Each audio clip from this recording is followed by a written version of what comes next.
The entire purpose of this project is how to be a person. You see, all of our lives, we have been told how to be a part of a society, but we're never given really any direction on how to be a person. We're never given experiences that allow us to create a substantial relationship with ourselves before we are told to relate to others. This is a problem because we we take our personal development by the seat of our pants. We do it on the fly. It's impromptu. It's entirely something that happens as we go, in the midst of doing what we're supposed to be doing, which, according to society, is to be one member in a tribe that does a specific function. We as children are meant to learn. We as adults are meant to work.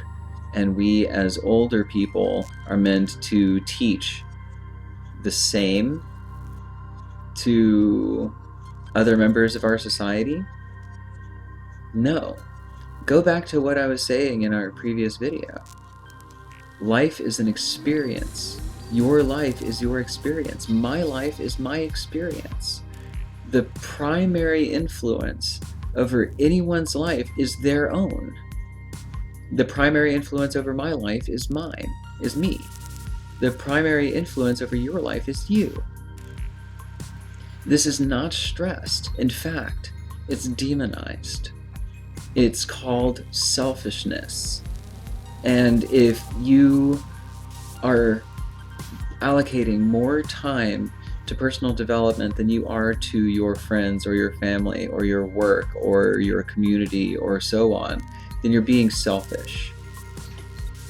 This is a bastardization of your life experience. This discounts your uniqueness as an individual. This cheapens everything that you are ultimately meant to be doing. If your life is your experience, then why is everyone else telling you what to do? This is promoted by the lack of importance that is placed on personal development. There is a philosophy out there called non-duality that I've immersed myself into for academic purposes.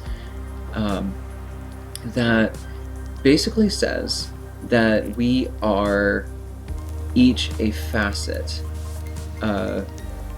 within a singular consciousness. That we are the eyes, we are the different perspectives, or like the feelers of an anemone that represents the all consciousness.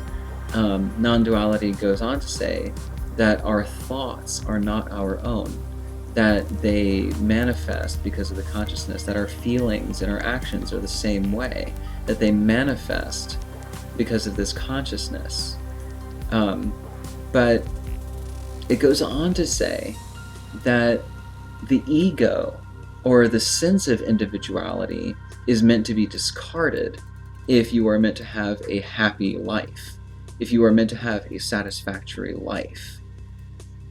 This is where my beliefs differ.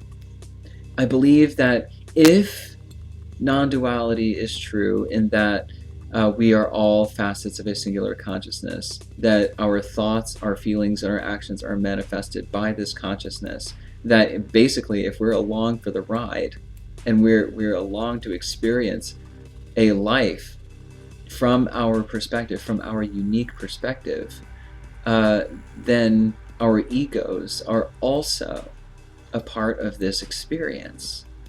Our egos are ultimately meant to let us know what we are, or what we make ourselves to be. What are our conflicts? How can things improve? To me, this would also be a manifestation of consciousness. It gives us a purpose. It gives us a reason to experience. It puts us back into the playing field of life. It really does mean that life is an experience, albeit in the view of non-duality, minus that the regression or the decimation of ego. We're along for a ride. But without the ego, we're complacent. We are basically putting things into a perspective where nothing else really matters. We're kind of peacefully, what's the word? Apathetic. We're peacefully apathetic. Whereas if the ego does matter, if we are truly meant to experience, if we are truly meant to do something, then it brings us back into having an actual reason for being in the physical world. And this is what I believe. This is one of many different philosophies that tie into a sense of truth for me, where other people may say, no, that sounds primarily false. And that's your life experience.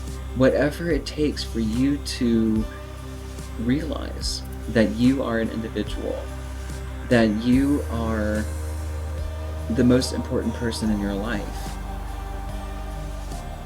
Get there. Now, what I just said almost sounds, it hits that chime, that strike that says selfishness. You are selfish if you think this. And according to society, yes, you are.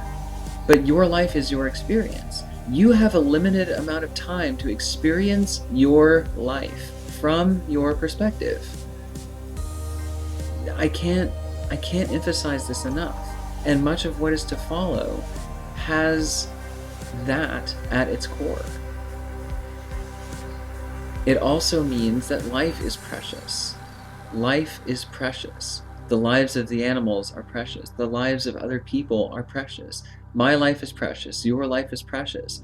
They are, the value is completely unknowable for each human life.